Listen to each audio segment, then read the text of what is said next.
Assalamualaikum warahmatullahi wabarakatuh. Perkenalkan, nama saya Muhammad Hardiawan, mahasiswa Bisnis dan Manajemen dari Prodi BMB 6B. Di sini saya akan membahas tentang kerjasama ekonomi dan pengaturan istimewa dalam perdagangan.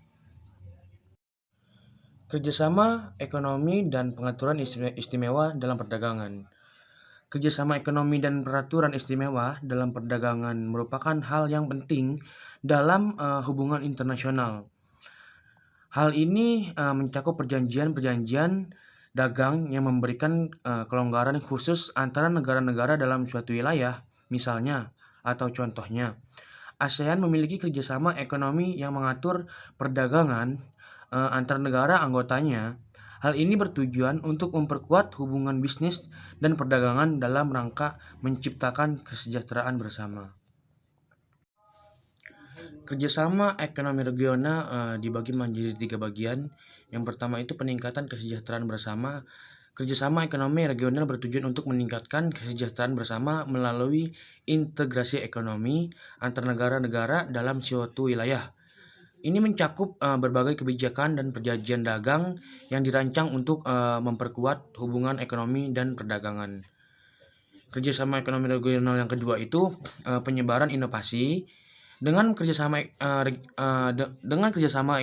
ekonomi regional, terjadinya penyebaran inovasi dan teknologi suatu antar negara. Antar negara dalam wilayah tersebut, hal ini dapat mendorong pertumbuhan ekonomi dan kemajuan teknologi di seluruh wilayah tersebut. Selanjutnya, kerjasama ekonomi regional yang ketiga yaitu penguatan daya saing. Kerjasama ekonomi regional juga dapat memperkuat daya saing suatu wilayah dalam pasar global. Dengan bersatu, negara-negara dalam wilayah tertentu dapat saling mendukung untuk bersaing dalam pasar global. Karakteristik pasar regional dibagi juga menjadi 3. Yang pertama itu varian produk. Pasar regional seringkali memiliki beragam varian produk yang disesuaikan dengan kebutuhan dan preferensi lokal. Hal ini memungkinkan produsen untuk menciptakan produk yang lebih sesuai dengan pasar regional tersebut. Yang kedua, peluang ekspor impor. Dengan adanya pasar regional, terbuka peluang untuk melakukan ekspor dan impor antar negara dalam wilayah tersebut. Nah, hal ini pun dapat menjadi ladang yang subur bagi pertumbuhan ekonomi suatu wilayah. Dan yang terakhir, perubahan kebutuhan pasar. Pasar regional cenderung mengalami perubahan kebutuhan yang lebih dinamis, di mana produsen harus responsif untuk memenuhi permintaan pasar yang berubah-ubah. Selanjutnya, pemasaran di negara berkembang. Nah, pemasaran di negara berkembang pun dibagi menjadi 3. Yang pertama itu penetrasi pasar. Apa sih penetrasi pasar itu? Pemasaran di negara berkembang seringkali memerlukan strategi penetrasi pasar yang memahami kondisi pasar lokal dan budaya konsumen. Yang kedua, komitmen jangka panjang. Pemasaran di negara berkembang membutuhkan komitmen jangka panjang untuk membangun kesadaran merek dan memahami dinamika pasar lokal.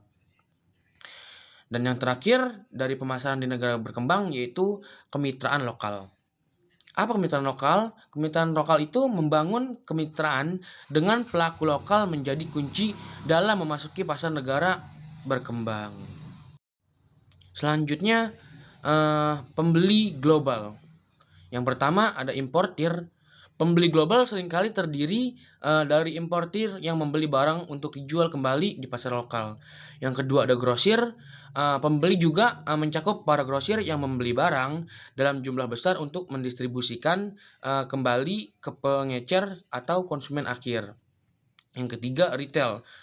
Para pemilik toko ini Para pemilik toko retail juga termasuk dalam kategori pembeli pasar global yang membeli barang dijual ke konsumen akhir. Dan yang terakhir yaitu pengedaran.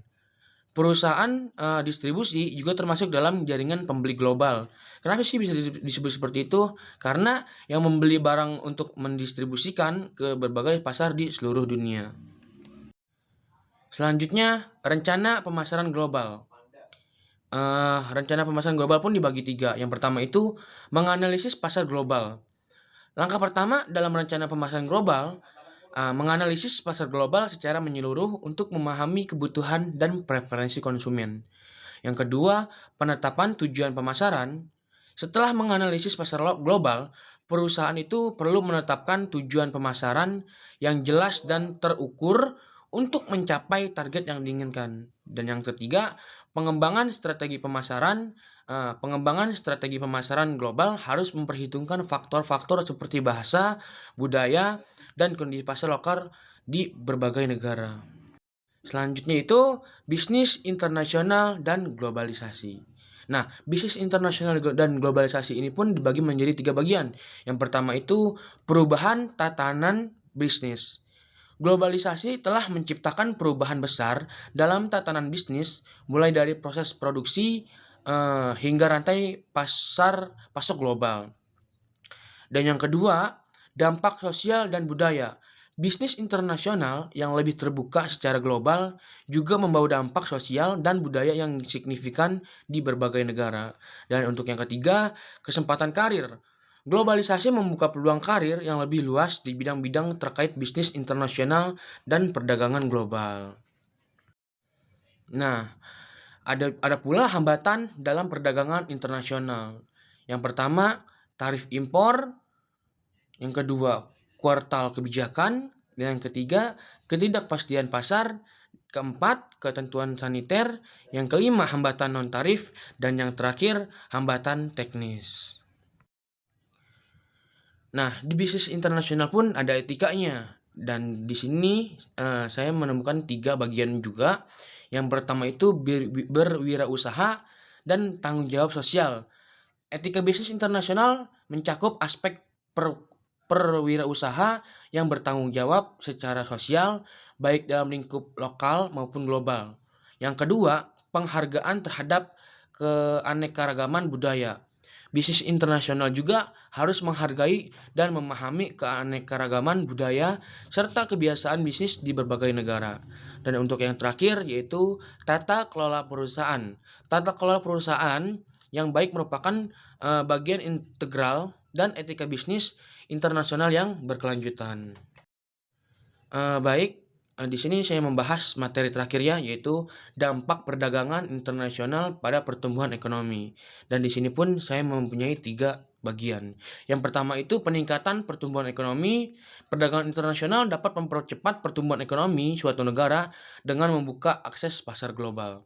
Yang kedua, penyebaran teknologi. Perdagangan internasional juga membawa penyebaran teknologi dan inovasi ke berbagai negara, mendukung pertumbuhan ekonomi global. Dan yang terakhir, resilience ekonomi global. Dengan ketergantungan ekonomi yang semakin terintegrasi, perdagangan internasional juga memperkuat ketahanan ekonomi global secara keseluruhan. Baik, sekian presentasi dari saya. Kurang lebihnya mohon maaf. Terima kasih yang sebanyak-banyaknya. Billahi taufiq wal hidayah. Wassalamualaikum warahmatullahi wabarakatuh.